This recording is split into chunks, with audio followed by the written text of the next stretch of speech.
시간 함께 하나님의 말씀 찾아보시겠습니다. 갈라디아서의 말씀 지난 시간에 이어서 오늘 다시 한번 말씀 살피겠습니다. 갈라디아서 5장 26절부터 6장 5절입니다. 우리 5장 26절 말씀도 같이 읽죠. 시작. 헛된 영광을 구하여 서로 노엽게 하거나 서로 투기하지 말지니라. 형제들아, 사람이 만일 무슨 범죄한 일이 드러나거든 신령한 너희는 온유한 심령으로 그러한 자를 바로잡고 너 자신을 살펴보아 너도 시험을 받을까 두려워하라. 너희가 짐을 서로 지라. 그리하여 그리스도의 법을 성취하라. 만일 누가 아무것도 되지 못하고 된 줄로 생각하면 스스로 속임이라. 각각 자기의 일을 살피라. 그리하면 자랑할 것이 자기에게는 있어도 남에게는 있지 아니하리니 각각 자기의 짐을 질 것이라. 아멘. 오늘도 우리 성령 하나님께서는요, 우리 지체들 간 모든 관계 속에서 일하시는 하나님이심을 믿습니다. 그리고 그 안에서 성도의 삶의 승리의 실제적인 결과들을 저와 여러분들 안에서 이루어내시는 분이 바로 살아계신 성령 하나님의 심을 믿습니다. 이 성령 하나님의 으뜸되는 사역이 무엇인가 라고 질문했을 때는 여지없이 예수 그리스도를 드러내시는 일을 하신다는 것입니다. 할렐루야. 그리고 성도들 안에, 저와 여러분들 안에서는요, 주님의 그 성품을 나타내시는 일을 하시는 분이 바로 성령 하나님이심을 믿습니다. 그리고 사도 바울이 그 으뜸되는 열매를 설명하기를 사랑이라고 말씀한 것입니다. 그런데 우리는 날마다 육체의 일만을 쫓는 가운데 나라는 헛된 영광을 구한다고 했고, 그로 인해서 가져오게 되는 두 가지, 우리 삶에 지금까지 그 두 가지를 해왔다고 사도 바울이 진단하죠. 그 중에 하나는 서로를 노엽게 한다, 다른 하나는 투기한다라고 진단해 준 것입니다. 그러나 그럼에도 불구하고 성령 하나님께서는 우리 안에서, 한번 따라해 보죠, 새 사람을 지어가신다. 할렐루야. 이것이 복음의 능력이고요, 우리에겐 소망임을 믿습니다. 그래서 새 사람을 지어 가신다는 것은요, 헛된 영광을 구하지 않게 하시고 반대로 성령의 열매들을 구하게 하시고 날마다 하나님의 은혜를 구하는 자리로 저와 여러분들을 이끌어 가신다는 것입니다. 그리고 그 결과를 통해서 그리스도의 이름으로 형제 자매를 자기보다 낮게 여기게 되고 섬길 기회를 찾게 하시고, 그로 인해서 우리 안에 기쁨을 허락하시는 분이 바로 성령 하나님이심을 믿습니다. 하나님의 본체이신 우리 예수님이 십자가라는 그 심판과 저주와 죽음 그 위에서 속량하심으로 나를 섬겨주신 그 사랑으로 형제 자매를 섬기게 되는 것 그 자체를 기쁨으로 여기게 하시고 특권으로 여기게 하시고 하나님 앞에 함께 감사하게 된다는 것이죠. 마침내 더 나아가서 우리 성도들 안에서, 그러니까 저와 여러분들 안에서요, 서로 함께 예수님을 바라보게 하시고 예수님을 붙잡도록 지어 가시는 줄 믿습니다. 그것이 우리 안에서 새 사람을 이루어 가시는 성령 하나님의 일하심임을 믿습니다. 오늘은요, 말씀을 이어서 우리 지체들 간에 그러면 서로 어떻게 대해야 되는가, 그 가장 기본적인 원리가 갈라디아서 6장 2절의 말씀 이렇게 설명되고 있는데요. 같이 읽죠. 시작. 너희가 짐을 서로 지라. 그리하여 그리스도의 법을 성취하라. 우리가 서로를, 특별히 교회 공동체 안에 그 관계를 지금 사도 바울이 이야기하고 있는데요. 그렇다면 우리 서로를 어떻게 대해야 되는가, 2절에 이렇게 설명합니다. 저와 여러분은 가만히 생각해 보니까 다 누구나 그래요. 누구나 상대적으로 각자가 인생의 무거운 짐을 지고 살아가고 있다고 여깁니다. 저에게도 짐이라는 것이 있어요. 우리 집사님도 마찬가지일 겁니다. 우리 모든 지체들 안에 다 각자가 그렇게 여기고 살아가고 있습니다. 저마다 실제 다 짐이 있다는 것입니다. 가볍게 걸어가는 인생은 한 분도 없을 것이라 여겨져요. 어떤 사람들은 그 가운데 그 짐을 모두 다 자기가 혼자서 지고 가려고 애를 쓰는 사람이 있지요. 다 자기가 져야 된다고. 또 자기가 짐을 다 짐으로 인해서 다른 사람들을 내가 괴롭게 하지 않겠다고 여기면서 더 불굴의 의지를 발휘해서 인내하는 사람도 있고요. 그것을 많은 사람들은 용감하다고 칭찬도 하지요. 그런데 이것이 성경적은 아니라는 것입니다. 과거 스토아 학파들이 그랬습니다. 자기의 짐을 자기가 스스로 혼자 다 짊어져야 한다고 여겼습니다. 그래서 인내하고요. 자기의 투지를 발휘해서 끝까지 견뎌내고요. 나중에는 어디까지 갔냐면 자기의 죄까지도 자기가 다 책임져야 된다라고. 구원도 그러니까 자기가 다 책임져야 된다라고. 그렇게 여겼던 것입니다. 성경적이 아니죠. 우리 하나님 아버지께서는요, 우리가 그 짐을 내가 혼자 지게 하지 않으시겠다는 것입니다. 이거 자기가 지고 자기 스스로 책임지겠다는 것 그 자체가 이단이고요. 그래서 구원을 이뤄보겠다는 것이 율법주의자들의 지금 주장이었다는 것입니다. 나의 죄짐을 저와 여러분들이 어떻게 져요? 저의 죄짐을 제가 어떻게 져요? 여러분들의 그 죄를 여러분들 스스로가 어떻게 져요? 어떻게 해결해요?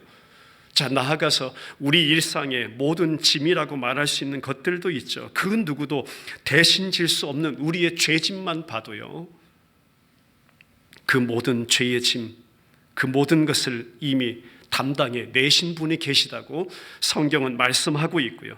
내 짐을 여호와께 맡기라고 말씀하며 그가 너를 붙드시리라고 말씀하고 있는 줄 믿습니다. 우리 예수님이 그러셨잖아요.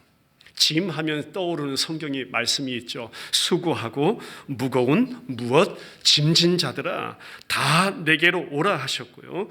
내가 쉬게 해주시겠다고 우리 예수님이 약속하셨다는 것입니다. 우리 모두에게 짐을 져주시는 이러한 실체가 계시는 줄 믿습니다. 이제는 그림자가 아니라는 것입니다. 그 실체가 저와 여러분들 안에 지금도 살아서 역사하고 계시는 바로 예수 그리스도이심을 믿습니다. 그분이 십자가를 통해서요, 저와 여러분들의 그 모든 죄짐을 그 누구도 대신할 수 없는 그 모든 짐을 다 해결해 버리셨다는 것입니다. 그것이 우리 받은 구원의 은혜임을 믿습니다.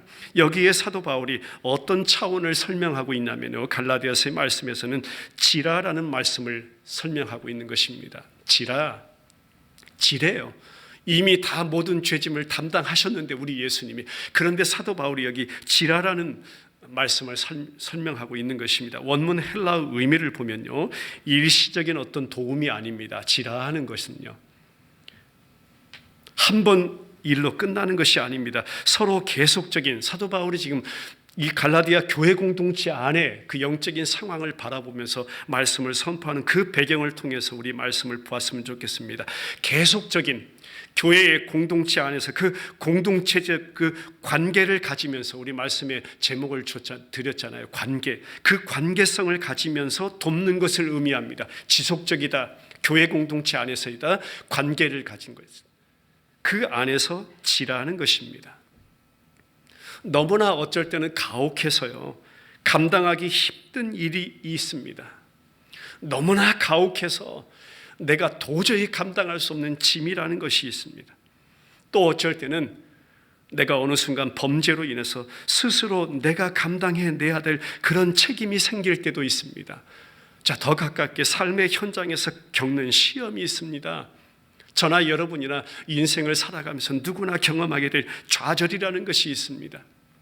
또 때때로 내게 침범에 들어오는 유혹이라는 것이 있습니다. 어쩔 때는요, 영적으로 이렇게 표현하도 짓눌리는 느낌, 영적으로 어떻게 억압당하는 느낌, 그런 세력의 위협 가운데 있을 때가 있습니다. 그 가운데 서로 협력하라는 것입니다. 그것을 사도 바울이 지라라는 것으로 말씀하고 있는 것입니다. 하나님이 허락하신 자녀들이 있죠.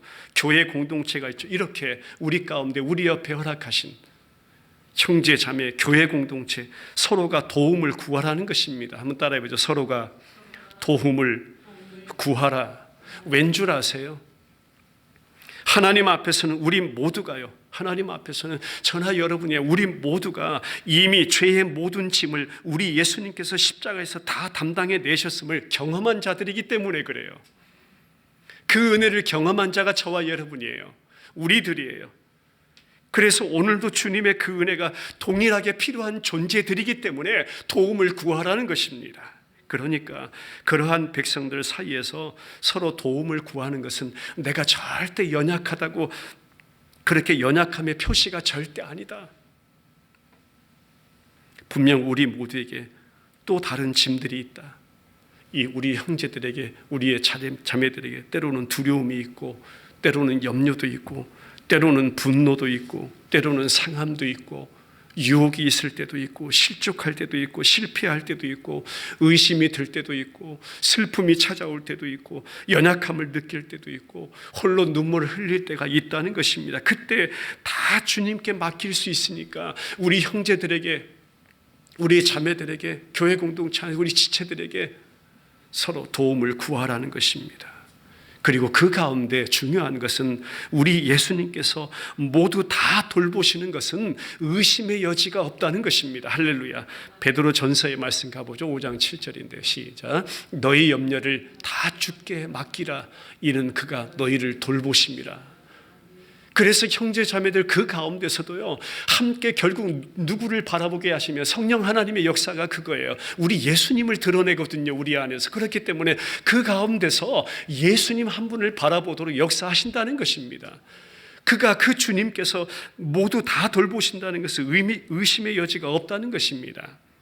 그리고 주님이 이러한 짐들을 지시는 방법이 뭔지를 가르쳐 주시는데요, 오늘 주님께서 피 흘려 세우신 교회라는 공동체를 통하여 우리 주님이 지어 가신다는 것입니다.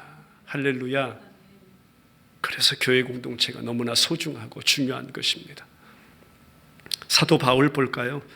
제가 늘 말씀드리지만 사도 바울 말씀을 연구하면 연구할수록 참 그는 위대한 실력자입니다. 복음 증거자. 자, 그렇다면 그에게 어떠한 짐이 와도 거뜬히 단숨에 물리쳐 버리고, 어떠한 짐이라는 것은 그의 어깨에는 붙어 있을 수 없을 것 같은 사도 중에 사도로 여겨지잖아요.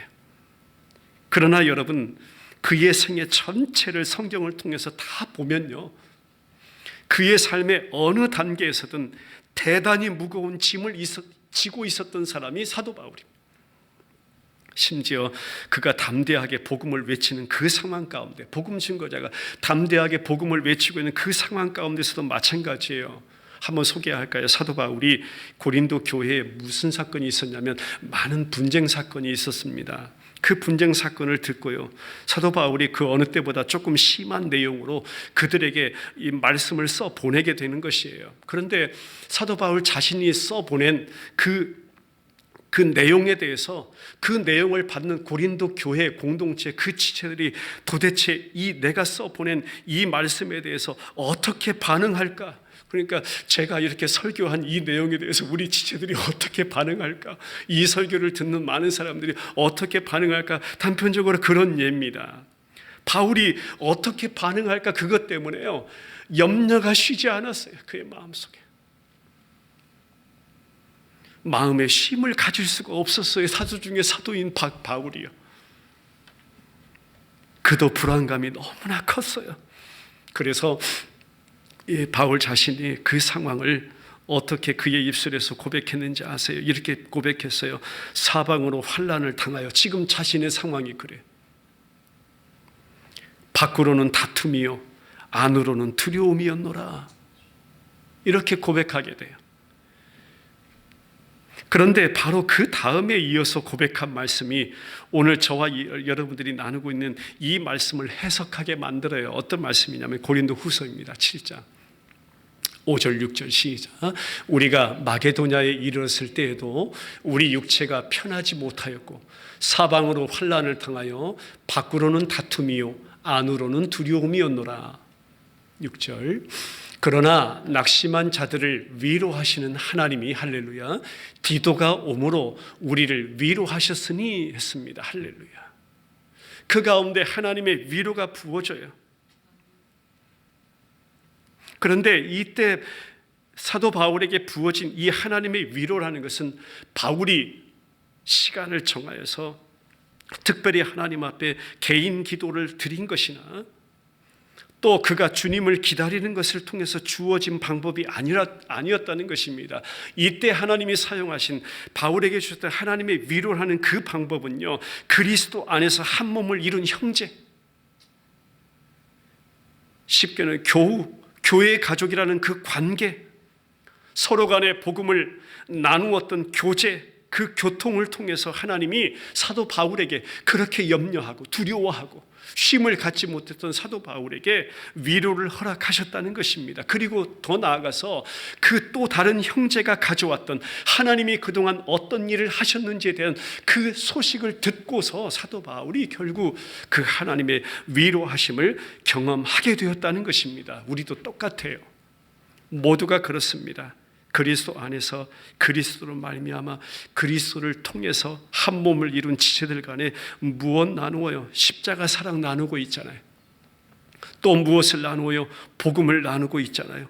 복음을 또 살아가는 가운데 복음으로 뭐가 드러나요? 저와 여러분들의 연약함이 여러분 쉴 새 없이 드러나잖아요. 발각되잖아요. 나의 실체가 솔직하게 다 적나라하게 발가벗겨질 때가 참 많잖아요. 그런 것을 그냥 솔직하게 나누면서 서로의 짐을 지는 것은 택하신 자녀를 위한 하나님의 목적의 일부라는 사실을 이 말씀을 통해서 깨닫게 된다는 것입니다. 그러니까 짐을 혼자 지지 말고 함께 그 짐을 질 그리스도인 친구가 필요한 것이다.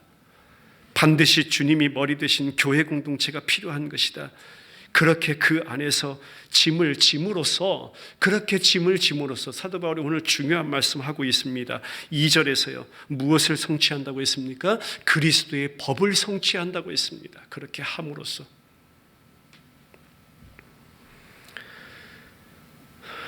짧은 이 참 사도 바울의 고백이고 하나님의 위로하심이지만요. 저는 이러한 진짜 교회 공동체를 사모하며 우리 기도하는 베델 침례교회 성도들 됐으면 좋겠습니다. 이런 교회 공동체가 됐으면 좋겠어요. 말씀을 좀 더 깊이 보면요, 여러분 짐이라는 것과 법이라는 것도 바울이 연결하고 있어요. 짐 그것을 언급하며 그것이 그리스도의 법을 성취하는 것이라고 연결해요. 사도 바울이 지금 갈라디아 교회 공동체 가운데 유대에서 살며시 들어온 유대 율법주의자들을 염두에 둔 표현이죠. 우리 바로 알 수 있죠. 이들은요, 율법의 요구 중 어느 것은 짐이라고 언급했어요. 그들 자체가요.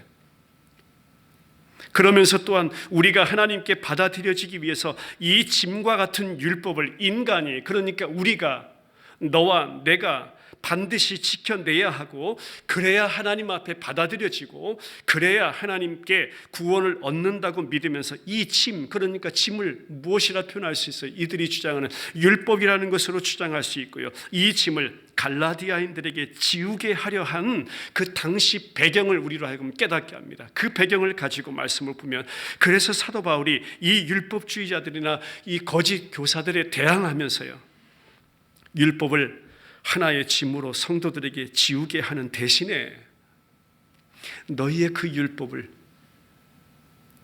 지금 그리스도의 믿음을 가지고 진리를 붙잡고 지금 신앙생활하고 있는 성도들에게 지우게 하는 대신에, 그러니까 그들에게 또다시 율법의 짐 지우지 말고 오히려 그 짐을 서로 들어줌으로써 우리 주님이 십자가의 죽음을 통해서 모든 율법의 요구를 다 충족시키면서 율법의 완성을 이루어 내신 것처럼 서로 그렇게 짐을 지우지 않는 것, 서로 그렇게 짐을 들어주는 것, 그것이 바로 그리스도의 율법을 성취하는 것 같은 것이다. 사도 바울이 그 말씀을 하고 있는 것입니다. 여기에서 그리스도의 법 자체가 예수님이 나를 사랑하신 것 같이 그 그리스도의 사랑으로 서로 사랑하는 것이기 때문에, 그 사랑이 모든 율법의 완성을 이루셨기 때문에, 우리 예수님이 저와 여러분들을 위해서 담당하신 그 십자가의 구속 속량의 사건이 모든 율법의 요구를 다 완성하셨기 때문에 그 그리스도의 사랑으로라는 것입니다. 아예 이것을 알아듣기 쉽게 우리 예수님이 주신 새 계명이라고 설명하시잖아요. 요한복음에서 그렇게 설명하죠. 13장 34절 말씀 한 구절 볼까요? 시작. 새 계명을 너희에게 주노니 서로 사랑하라. 내가 너희를 사랑한 것 같이 너희도 서로 사랑하라 했습니다. 15장에 와서 그렇게 설명하죠. 12절 말씀 시작. 내 계명은 곧 내가 너희를 사랑한 것 같이 너희도 서로 사랑하라 하는 이것이니라 했습니다. 여기에 근거해서 사도 바울이 갈라디아서 5장 14절에서 이미 이렇게 이야기한 바 있죠. 전했죠. 시작. 온 율법은 내 이웃 사랑하기를 내 자신같이 하라 하신 한 말씀에서 이루어졌나니 그렇게 했습니다. 그러니까 서로 짐을 지는 것 그 자체가 사랑이고 그 사랑을 통해서 그리스도의 법을 성취하라라고 설명하는 것입니다. 여러분 말씀을 보다 보니까 내 이웃 사랑하라 그것은 이꼴 짐을 서로 지라 그것은 이꼴 율법을 성취하라 이 세 개가요 보니까 다 같은 표현이었어요. 다 똑같은 표현이었어요. 이것이 놀랍잖아요. 이것이 아주 인상적이잖아요. 이제 자 가깝게 교회 공동체 안으로 들어와서요. 그리스도께서 우리를 사랑하신 것처럼 서로 사랑하라면요. 어떤 특별한 영웅적이거나 누구도 깜짝 놀랄 만한 그 자기 희생을 해야 그런 사랑이라고 표현되는 게 아니라는 거예요. 어떤 특별한 게 아니라는 것이에요. 어떤 영웅적인 것이 아니라는 것입니다. 자, 저를 보면요. 여러분 스스로도 마찬가지일 것이 우리는 결코 그런 사랑을 할 수 없는 존재다라는 것 알고 갔으면 좋겠어요. 그래서 사도 바울이 짐을 진다는 표현을 써서요.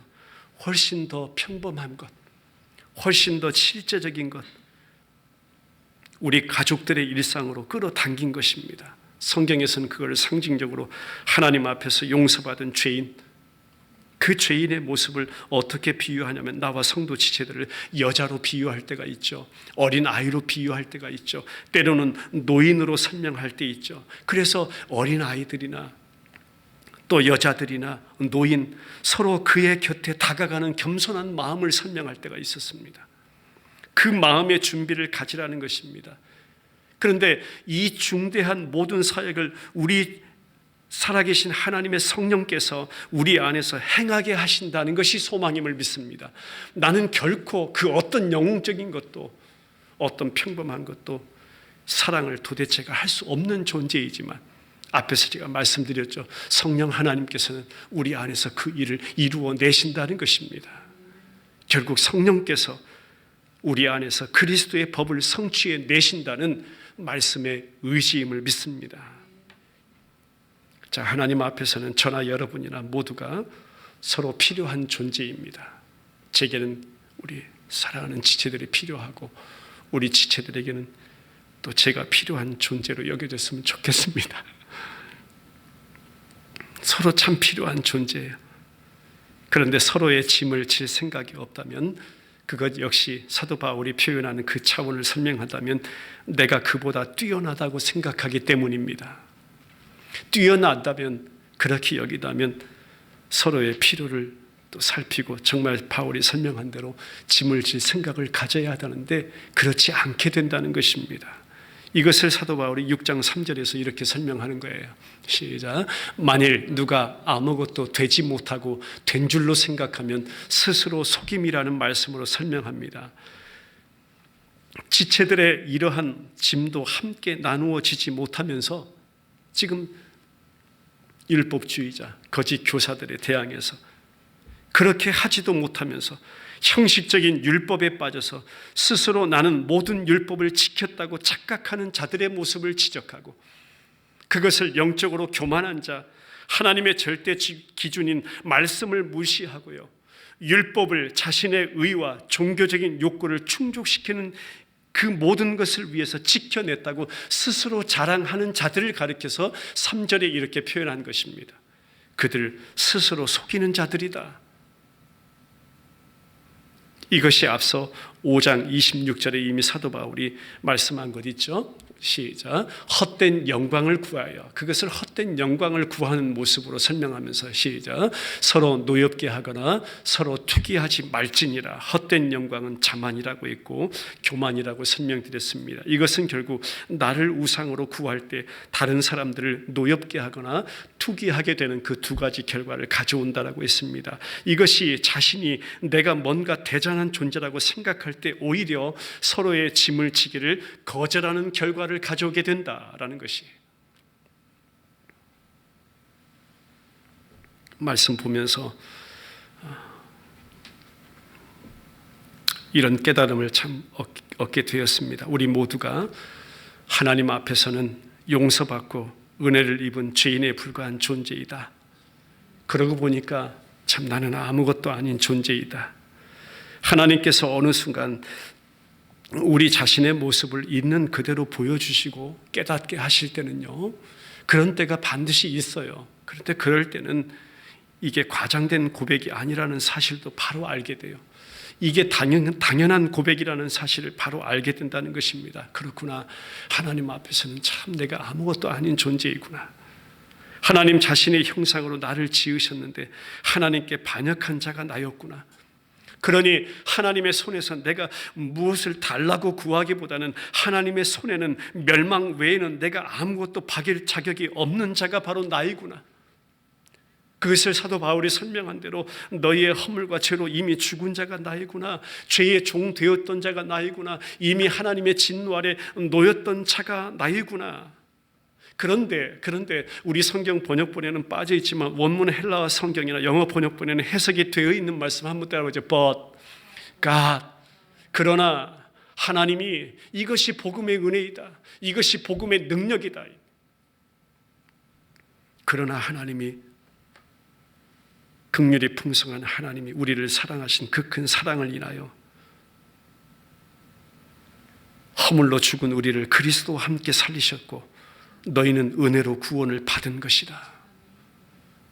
에베소서 2장 4절로 5절에 이렇게 선포한 것입니다.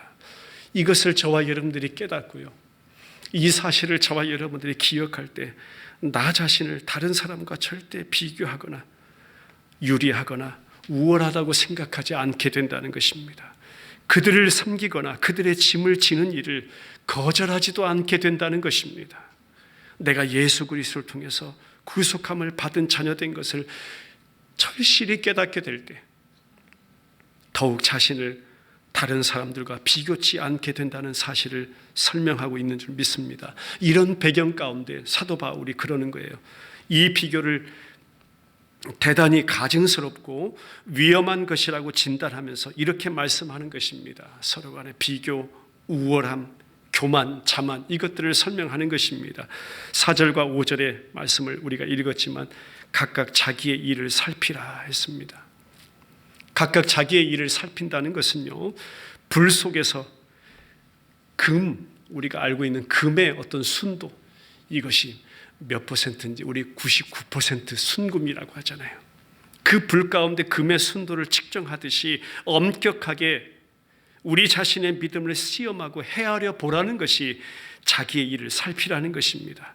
그리하면 자랑할 것이 자기에게는 있어도, 자 그러면 자랑할 것이 자기에게 있대요. 이 말씀이 어떤 말씀일까요? 아 그렇구나, 모든 것이 하나님의 행하심으로 말미암은 것이구나. 사도 바울이 직접 그렇게 고백했잖아요. 아, 이 모든 것이 하나님의 일하심으로 말미암은 것이구나. 이 바울의 자랑처럼 자신의 무익함을 깨닫게 됨과 동시에 하나님께 대한 영광을 깨닫게 되는 그 은혜를 말하는 것입니다. 내 안에서 그리스도를 자랑하게 된다는 것이에요. 내 안에서 자랑할 것이 생기게 된다는 것입니다. 하나님을 자랑하게 된다는 것이에요. 하나님께 영광을 돌리게 되는 그런 은혜를 말씀하고 있는 것입니다. 그것이 남에게는 있지 아니하리니 각각 자기의 짐을 질 것이라. 자기를 먼저 살피라. 또한 우리는 각기 자기의 짐을 져야 하기 때문이다 라고 증거하는 것이 오늘 본문의 위치입니다. 자, 말씀 결론 맺죠. 언뜻 보면요, 2절에는 어떻게 말씀했냐면 서로 짐을 지라고 했는데 5절에 와서는 각각 자기의 짐을 질 것이라 또 말씀합니다. 이 둘 사이에 잘못 보면 모순이 있는 것처럼 보여요. 서로 짐을 지라고 해놓고 또 각각 자기의 짐을 질 것이라 했기 때문입니다. 자, 여기 사용된 짐이라는 헬라어 이 표현이 서로 달라요. 우리 성경에는 똑같은 짐으로 되어 있지만 원문에는 다른 표현이기 때문에 그렇습니다. 2절은 혼자 지기에는 너무 무거운 짐, 그런데 그 짐을 서로 지라고 설명해요. 그런데 5절에는 일반적인 사람의 어떤 짐꾸러미, 누구나 쉽게 이렇게 옮길 수 있고 질 수 있는 그런 짐꾸러기 정도를 5절에는 각각 자기의 짐이라고 표현한 것입니다. 그런데 이게 굉장한 역설인데요, 쉬운 것을 지라고 해야지 왜 도저히 무거운 짐을 서로 지라고 해놓고 쉬운 것은 각각 지게 될 것이라고 말씀해. 이거 굉장한 역설이잖아요. 이 땅에 허락하신 그리스도의 몸된 교회 공동체를 통해서 성도 간, 우리 지체들 간, 우리가 혼자 지기에는 너무 어려운 짐, 그거 져야 하지만 사도 바울이 반대로 정작 아무리 가벼운 것이랄지라도, 아무리 가벼운 것일지라도 우리가 결코 나눠질 수 없는 짐이 있게 될 것이다. 여기 사용된 질 것이다, 이 표현이요, 미래형 동사입니다. 그렇게 될 것이다라는 것이에요. 이 미래형 동사를 쓰면서 그것은 바로 그 누구도 피할 수 없는, 한번 따라해보죠. 하나님 앞에 서게 되는 마지막 그때를, 할렐루야. 하나님 앞에 서게 되는 그 마지막 그때에는 너는 나의 짐을 질 수가 없고 아무리 가벼운 것이라도, 우리가 모두 하나님 앞에 서게 되는 마지막 그때에는 나는 너의 짐을 질 수가 없고 아무리 가벼운 것일지라도 그렇게 될 것이다라는 것입니다. 여러분,